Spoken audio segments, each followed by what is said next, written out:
Olá, sejam todos muito bem-vindos para a nossa segunda aula deste módulo Start. Nós resolvemos dividi-lo em duas partes para que nessa segunda parte eu pudesse me expressar melhor, de forma mais clara, mais condensada, de todo o conteúdo que nós deixamos na primeira parte. Em primeira mão, eu gostaria de agradecer você que está aqui acompanhando o nosso trabalho, participando deste curso. Eu espero que você aproveite ao máximo todo o conteúdo que nós estamos disponibilizando aqui. Está sendo preparado com muito carinho para vocês e eu espero que vocês realmente se satisfaçam aí com todo o conteúdo que nós vamos apresentar e deixar aqui para vocês. Eu estou aqui mais um dia de gravações, deixando a minha família e meus filhotes em casa para que eu possa estar aqui compartilhando deste conhecimento com vocês, e eu faço isso com muito prazer. Eles estão lá me aguardando para quando eu voltar a gente poder comemorar e festejar um pouco, mas hoje eu estou aqui com a minha tarde destinada exclusivamente às gravações deste conteúdo. Bom, vamos começar então? Nós temos preparado aqui alguma coisa para condensar todo o conteúdo que nós deixamos no módulo Start, no primeiro módulo. Então eu gostaria agora de apresentar para vocês como se fosse um passo a passo de o que vocês precisam, e aí depois vocês vão poder baixar aí o que nós preparamos com muito carinho, uma cartilha, né? Eu posso chamar aí de cartão, igual existe o cartão de pré-natal da gestante, existe o cartão da tentante. Como este módulo está destinado exclusivamente às mulheres tentantes e aquelas que estão planejando aí futuramente uma gravidez, é muito importante que vocês tenham aí esse passo a passo para que vocês tenham como fazer seu próprio checklist. Então você vai poder acompanhar ali nesse material escrito e poder ali marcar um Vzinho ou um X naquilo que você precisa corrigir ou aquilo que já está corrigido, para que chegue no final você consiga ter de forma didática e escrita um checklist mesmo, dizendo, olha, estou pronta, preparada, né? Então eu vou aqui de forma muito direta condensar algumas coisas que nós colocamos no módulo 1, no módulo Start, aliás, para que você possa acompanhar e definir tudo que nós preparamos para vocês nessa primeira etapa. Então, como engravidar, né? O que eu preciso para engravidar? Bom, o primeiro passo para uma pessoa que deseja gerar um filho é ter uma consulta com o ginecologista obstetra. É muito importante que você agende esta consulta. Esta consulta deve ser vinculada a pelo menos 6 a 1 ano antes, 6 meses a 1 ano antes de você engravidar de fato. Para quê? Para que você tenha tempo suficiente para corrigir todas as demandas que podem surgir neste período. É um período importantíssimo para você conhecer como foi o seu histórico de saúde até aqui e como ele será daqui para frente, tá? E muitas coisas, muitas chaves vão precisar serem viradas nesse período. E para que você vire essas chaves e tenha tempo suficiente para cuidar de todas essas questões que podem surgir, é importante que isso seja com a maior antecedência possível. Quanto antes você começar a cuidar dessas questões, mais tempo você tem para dedicar a estas mudanças que muitas das vezes não serão tão simples. De igual modo, é importante que você tenha, caso não tenha no último 1 ano, uma consulta com o seu odontologista. O dentista vai avaliar toda a sua arcada dentária, a saúde da sua boca, das mucosas, para que você, por exemplo, tenha uma saúde bucal capaz de não trazer complicações ao longo do seu pré-natal. Vez ou outra eu pego pacientes que não se prepararam, obviamente, e aí elas já estão grávidas e aí apresentam uma dor de dente ou apresenta uma alteração, enfim. E aí acaba que tem altas complicações e aí muitas complicações que poderiam ser evitadas caso isso tivesse sido visto anteriormente. Então, como eu sei que é muito comum a gente postergar a visita ao dentista, é muito importante que vocês estejam preparados para isso também. Então, visita ao dentista é muito importante. Como histórico social, é muito importante você definir quem é você no contexto saúde, doença e no contexto futura gravidez. Do ponto de vista social, em que categoria de pessoa eu me enquadro, em que renda familiar eu me enquadro para que eu possa, o quanto da minha renda eu posso destinar para este tratamento que eu vou fazer agora, o quanto eu vou poder dessa minha renda familiar destinar para gerar um filho, para nutrir corretamente um filho, para realizar todos os exames de pré-natal. Eu tenho como saber antes quais são os exames mínimos e qual o custo disso, quantas vezes eles serão repetidos? Sim, e é por isso que nós estamos aqui. Então, no final, você vai conseguir ter uma ideia exata do quanto você vai poder, por exemplo, gastar e de que maneira você pode gastar menos dentro dessa categoria. Uma vez que eu sou de um grupo socialmente menos favorecido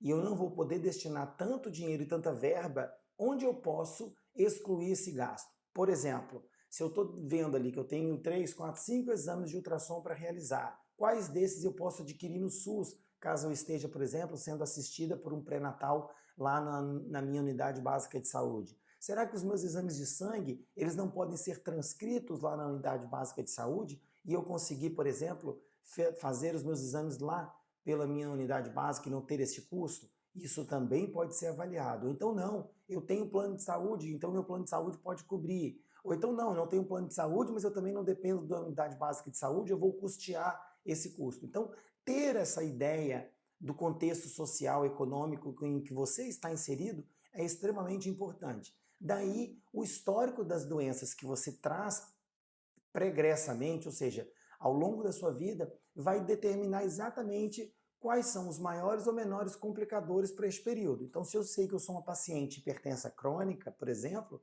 se eu já trago na minha história uma hipertensão não tratada, na gravidez eu vou precisar, por exemplo, me cuidar de maneira muito mais adequada e vai exigir muito mais, por exemplo, talvez custos para isso. Para eu ter acesso a uma medicação melhor, para eu ter acesso a um cardiologista melhor, para eu ter acesso, por exemplo, a um grupo de profissionais multidisciplinar para que eu consiga cuidar de maneira adequada dessa minha gravidez ou da minha tentativa de engravidar daqui para frente. Então, é muito importante que vocês tenham isso em mente. E, obviamente, o histórico gestacional, né? Saber quantas gravidezes você já teve, é muito importante porque o que você apresentou numa gravidez anterior, você tem mais chance de apresentar nessa gravidez.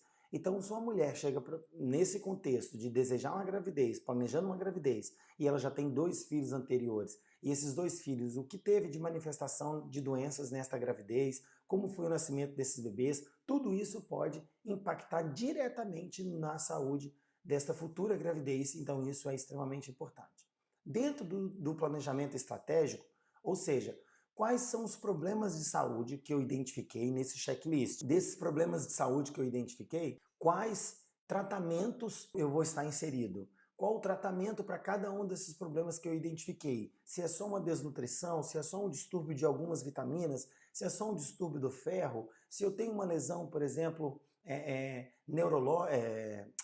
hematológica, se eu tenho uma alteração de coagulação, se eu tenho, ou seja, dependendo da alteração que eu apresentar, eu tenho uma demanda de tratamento. Essa demanda de tratamento exige um tempo e esse tempo de tratamento vai fazer com que eu esteja normal no final, caso esse tratamento tenha sucesso, obviamente, mas depois eu preciso de um período de manutenção dessa doença. Então isso tudo precisa ser previamente calculado. É muito importante você ter essa ideia.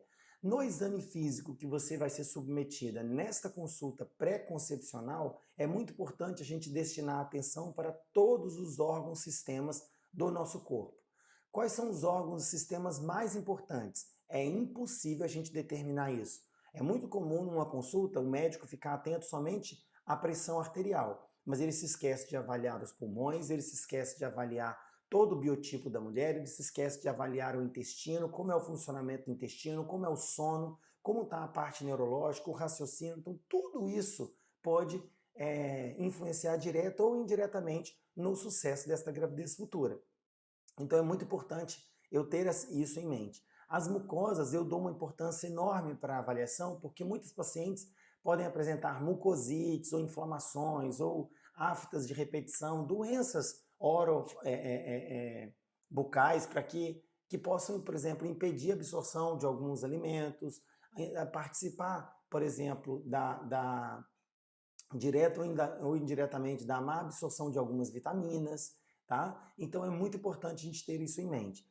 Eu também dou importância a isso porque fala a respeito de distúrbios de coagulação, quando eu tenho uma paciente, por exemplo, que tem uma gengiva normal, uma mucosa completamente normal, mas ela apresenta sangramento de repetição ao escovar os dentes. Então eu fico atento a isso porque isso pode me servir de alerta para que essa mulher seja destinada a um grupo de mulheres indicado à investigação de doenças hematológicas, que podem evoluir como sangramentos, por exemplo. Então também distúrbio de coagulação, né? Também é muito importante dar atenção a isso especificamente. Bom, nós falamos abundantemente no primeiro ciclo do módulo sobre a desnutrição oculta, né? Tem um termo para isso, que é a fome oculta, que é um termo muito mais conhecido mundialmente, mas eu particularmente, alguns nutricionistas também utilizam o termo deste chamado desnutrição oculta e não fome oculta, que na verdade nada mais é do que alterações metabólicas e nutricionais de macro ou micronutrientes que podem estar em deficiência no seu organismo. Então, às vezes você é uma pessoa saudável, às vezes é até um atleta, às vezes você corre maratona, às vezes você treina todos os dias, você faz 1 milhão de coisas, você tem um corpo num shape extremamente bom do ponto de vista de saúde e, no entanto, você pode, por exemplo, estar privado há anos de vitamina D porque você não pega sol e você não fez suplementação. E quando a gente vai avaliar, a sua vitamina D está em doses insuficientes. Ah, Frederico, mas pode uma pessoa ter uma vida tão saudável, um corpo tão saudável e ainda assim ter alguns nutrientes em deficiência? Claro que pode. Essa pessoa, atleta, vai chegar aos 60, 70 anos, por exemplo, com uma carga, uma massa óssea muito pior do que aquelas que estão suplementadas com vitamina D, por exemplo. Eu dei um exemplo da vitamina D, tá? Mas podem ser qualquer outro macro e micronutriente. Então, identificar isso através de exames laboratoriais específicos. Identificar os níveis e quais são os protocolos para tratamento de cada um desses distúrbios apresentados é extremamente importante para que a gente possa erradicar da sua vida qualquer ponto de desnutrição ou de alteração metabólica. Dentre esses rastreios, então, nós vamos rastrear as doenças que são mais pertinentes na gravidez, as doenças que podem estar relacionadas ao seu histórico passado e até ao histórico familiar, quais as complicações elas podem me trazer e qual condição socioeconômica eu tenho para tratar essas respectivas doenças. Então, se eu sei que eu tenho uma alteração de pressão arterial e essa pressão arterial ela vai me demandar, por exemplo, realizar um tratamento em conjunto com um cardiologista e eu não tenho acesso a isso através da unidade básica de saúde, eu preciso dispendiar um custo a mais para essa linha de tratamento especificamente. Então é basicamente isso, eu dei só um exemplo, né? Dentre os exames essenciais, tem uma gama enorme de exames, a gente vai decorrer aí sobre cada um deles, mas os exames eles são apresentados de forma que eu tenho um rastreio de todos os órgãos e sistemas, então eu vou avaliar como está o fígado. Por que é importante avaliar o fígado? Porque é importante eu saber se você tem condição de metabolizar os nutrientes que eu vou te oferecer. E uma vez que eu estou impondo ao seu fígado a necessidade de metabolizar todos esses nutrientes, eu preciso saber previamente se ele é um fígado saudável, se ele não é um fígado já sobrecarregado de medicações, por exemplo, né, que fez com que você tivesse um fígado sobrecarregado. Eu preciso saber como estão os rins, porque são eles é quem vão depurar, eles é quem vão filtrar e vão eliminar as toxinas, sejam em decorrência dessas vitaminas ou em decorrência das vitaminas que estão para serem suplementadas de acordo com a necessidade de cada organismo. Então eu preciso saber como está o seu intestino. Por quê? Porque o intestino é quem vai absorver todos esses macro e micronutrientes, além dos que vêm pela alimentação e também aqueles que a gente pode ter que suplementar. Então eu preciso saber como está o seu sistema urinário, eu preciso saber como está o seu sistema reprodutor, eu preciso saber como está o seu sistema digestório, para saber como você está recebendo aí os nutrientes e metabolizando esses nutrientes que estão vindo da alimentação, por exemplo. Então tudo isso é extremamente importante, conhecer cada um dos seus órgãos e sistemas. Eu tenho como fazer isso através de exames laboratoriais. Alguns podem ser de imagem, outros não necessariamente de imagem, pode ser dosado no sangue ou na urina. Depois de conhecido tudo isso, eu ainda preciso incluir aí os macro e os micronutrientes para a gente dosar e saber quais estão em deficiência. Eu preciso incluir aí os minerais e os metais pesados. Por quê? Porque tem alguns metais que podem influenciar direta ou indiretamente na absorção de alguns nutrientes. E alguns minerais a gente sabe que são indispensáveis e outros são essenciais. Então, dosar isso tudo é extremamente importante. Dentre os rastreios metabólicos, então, entra tudo isso que eu já disse aqui a respeito dos macro e micronutrientes e os minerais, além dos metais pesados. E no cartão da Tentante eu coloquei cada uma dessas substâncias que a gente analisa laboratorialmente com seus respectivos valores de referência.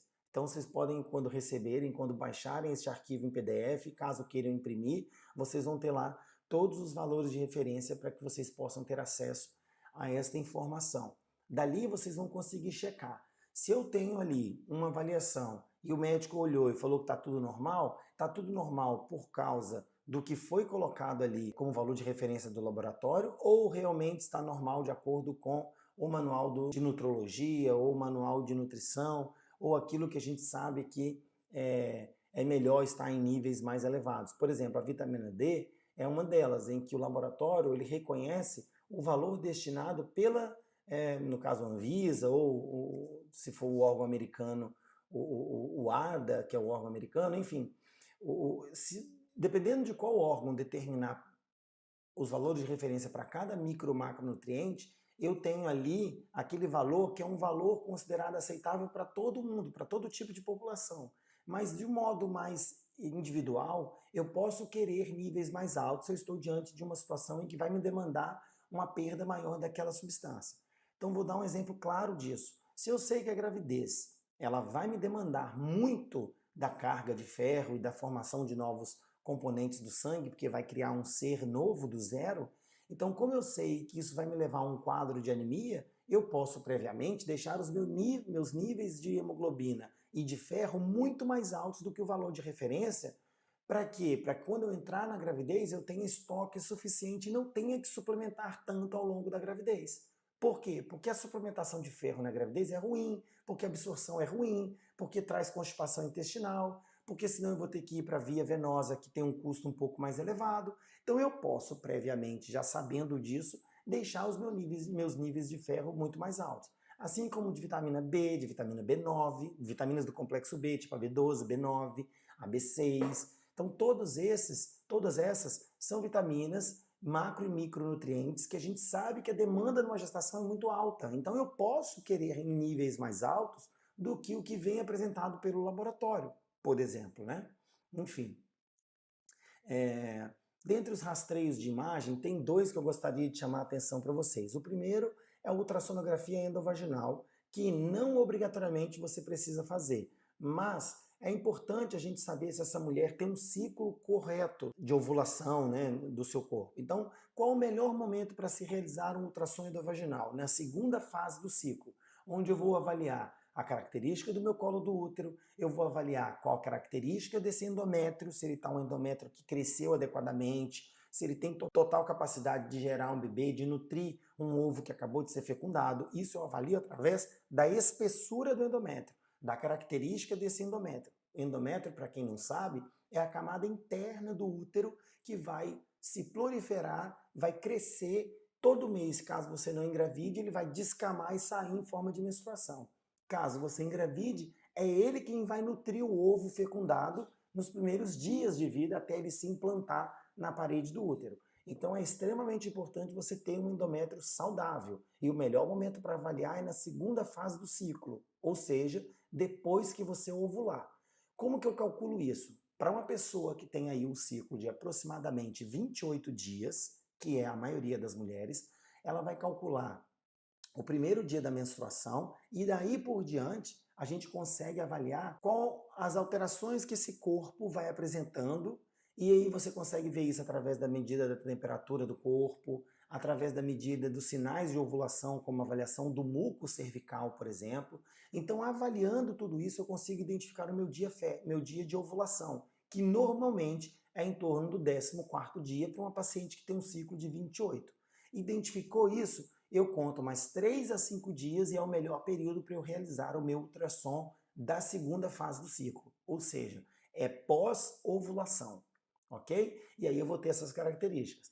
E além de avaliar o colo do útero e o endométrio, eu também consigo avaliar o ovário, se ele ovulou mesmo, se tem ali um resquício do ovo que acabou de ser liberado, se a casca do ovo, né, ela está presente ali, a gente chama isso de folículo pós-ovulatório ou de corpo lúteo, né?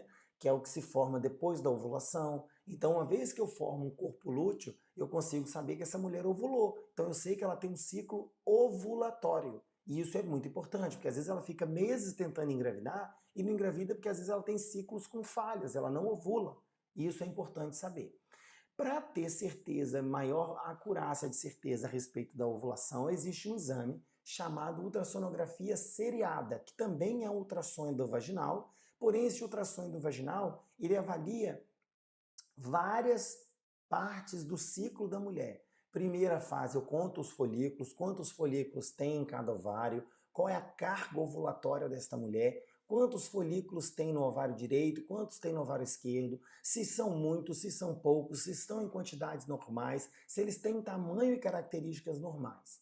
É a primeira informação que eu vou ter. E daí em diante eu vou seguir esses ovários para eu avaliar como ele está evoluindo ao longo do ciclo. Então eu faço o primeiro exame entre o 5º e o 8º dia da menstruação, ou seja, às vezes vão ter mulheres que vão estar sangrando ainda, e uma vez que elas estão ali ainda no período menstrual, eu consigo ver como esses folículos estão bem no comecinho do ciclo da mulher. E aí eu sigo avaliando o colo do útero, se vai ter presença de muco dentro do colo ou não. Eu consigo avaliar o endométrio, que nesta fase que acabou de sangrar, ele está bem fininho e ele vai crescendo ao longo do ciclo. Então eu posso avaliar de novo lá na frente e vejo o endométrio que já está mais evoluído, ou seja, é um endométrio que está respondendo adequadamente aos hormônios da primeira fase do ciclo. Então isso é importante. E aí, avaliando esse endométrio, eu consigo ver também o dia que esse ovo vai liberar esse ovo, esse óvulo, esse óvulo, né? Liberando este óvulo, eu consigo ver como que esse endométrio vai se comportar no período pós-ovulação, e aí a gente encerra esse acompanhamento. Normalmente são em torno de 3 a 4 ultrassons de forma seriada, espalhada ao longo dos seus 30 dias do ciclo menstrual, para que a gente consiga acompanhar como o seu ciclo se manifestou. Isso é muito importante para mulheres que querem, por exemplo, lá na frente, depois de tudo preparado, fazer um controle de ovulação para eu fazer um coito programado. O que seria isso? Eu destinar o dia exato em que a mulher tem a maior capacidade de fecundação para que eu consiga ter a maior probabilidade de sucesso. Então eu consigo ver o dia que ela ovula e com isso eu consigo liberar o melhor dia para que ela consiga engravidar. Isso aumenta absurdamente a chance de sucesso, né?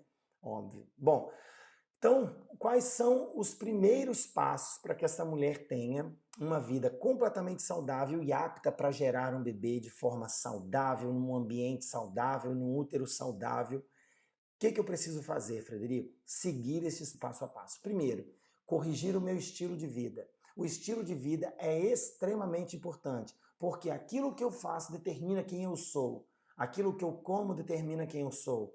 Qual nível de atividade física determina quem eu sou, determina o meu andar, determina a minha alimentação, determina minhas doenças, determina o meu estado de sono, determina o meu estresse e a possibilidade de eu gerar doenças no futuro. Está tudo interligado ao meu estilo de vida. Então, corrigir o estilo de vida é extremamente importante. Desse estilo de vida, o que eu vou precisar mudar? É a alimentação? É introduzir uma atividade física? É diminuir os meus fatores inflamatórios? Que tipo de alimento eu consumo, eu coloco no meu corpo que produz mais ou menos processo inflamatório?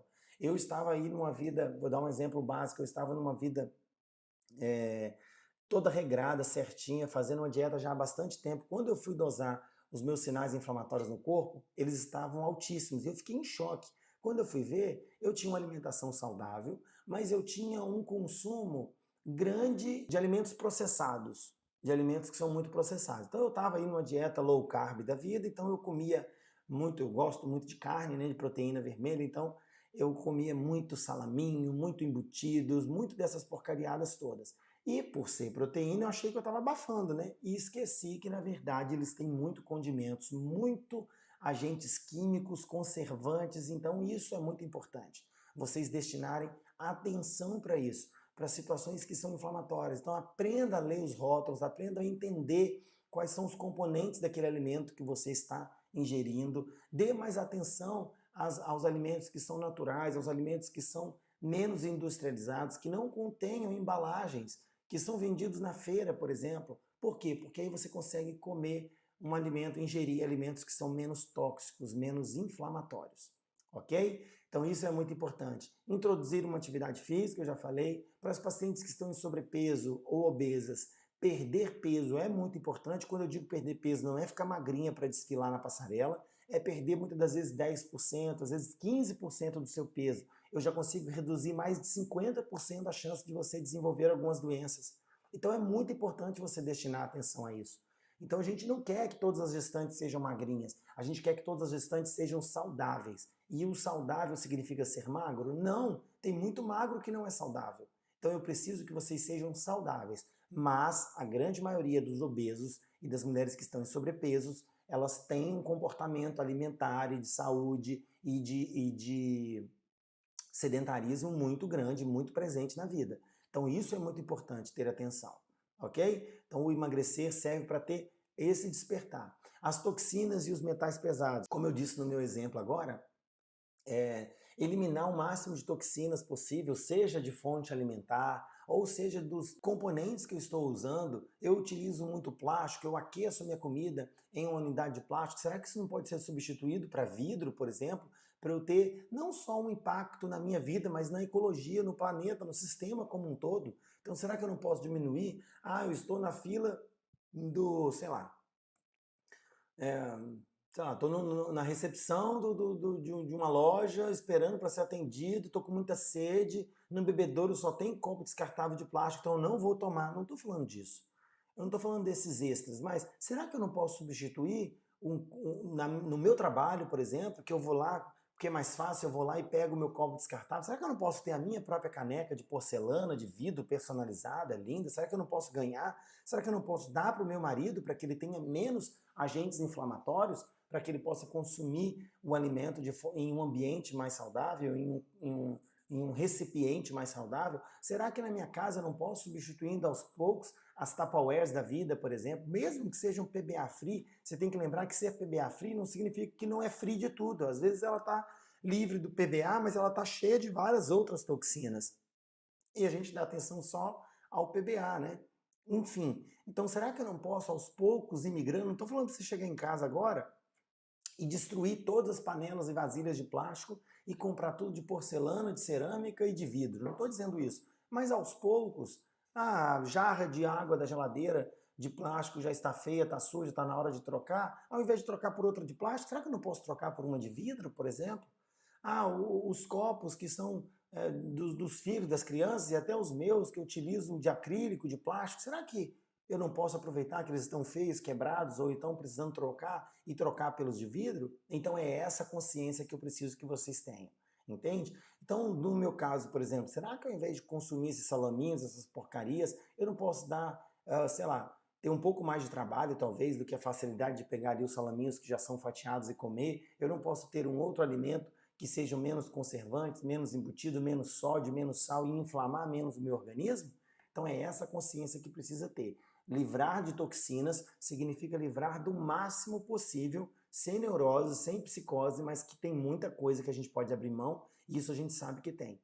As fontes de estresse, a gente sabe que muitas das vezes a origem é trabalho e muitas das vezes a gente não tem como abrir mão. Mas será que eu não posso diminuir a minha fonte de estresse de alguma maneira? Será que eu não posso, por exemplo, organizar o meu tempo e a minha agenda para que eu consiga cumprir com as minhas tarefas sem que isso gere estresse para o meu organismo? O estresse está intimamente ligado a várias toxinas, a vários hormônios que são liberados, hormônios estressantes como adrenalina, cortisol, que fazem aumento da pressão arterial, que fazem palpitação, alteração da frequência cardíaca, que mexe diretamente no seu sistema.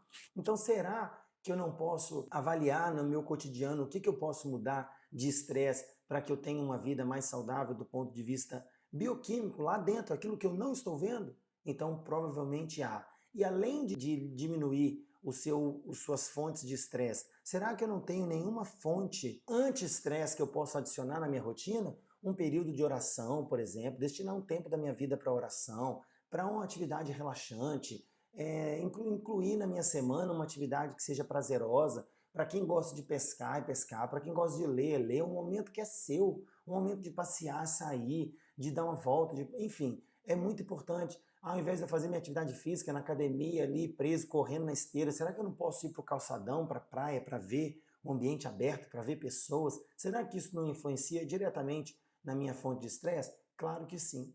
Então isso é muito importante. Não só livrar das fontes de estresse ou diminuir ao máximo, mas incluir atividades anti-estresse, rotinas anti-estresse no meu cotidiano. Isso é muito importante. E, obviamente, dentro desse contexto todo, tanto para emagrecer, para eu melhorar a minha alimentação, para eu melhorar o meu estresse, será que eu não posso contar com profissionais tipo um nutricionista, tipo um psicólogo, tipo um psiquiatra, tipo um educador físico? Então, é claro que eu posso contar com a ajuda dos profissionais para eu montar uma equipe multidisciplinar que vai cuidar da minha saúde para que eu possa gerar um bebê saudável. Bom, suplementar ou comer? Eu trouxe essa pergunta na minha primeira parte do módulo e ela é extremamente importante, porque quem vai responder é você. É você quem vai me dizer quanto tempo você tem daqui para frente para engravidar. Suplementar vai ser por via oral, vai ser via sublingual, vai ser transdérmica, vai ser injetável? Qual a via mais rápido? Qual é a mais cara? Qual é a mais acessível? Como eu vou fazer? Eu não tenho acesso a nenhuma dessas. Será que eu posso então consumir isso da alimentação? Será que eu posso, por exemplo, extrair ao máximo dos alimentos que têm vitaminas do complexo B e já que eu estou deficiente, eu não posso, por exemplo, naquela semana dar um boom de vitaminas do complexo B na minha alimentação e comer menos carboidrato, por exemplo, comer menos pão, substituir o pão, por exemplo, por alimentos que contenham essas fontes de vitamina, para que eu evite ter que consumir isso de forma química através da suplementação. Então é muito importante você ter essa ideia para que você consiga traçar uma rotina pessoal, de acordo com seus hábitos alimentares, de acordo com o tempo de resposta que você tem para suplementar essa demanda, para corrigir esse problema. Então isso é muito, muito importante que você tenha em mente. Bom, preparação para o futuro papai. É muito importante que a gente dê uma atenção especial ao pai que vai gerar esse bebê.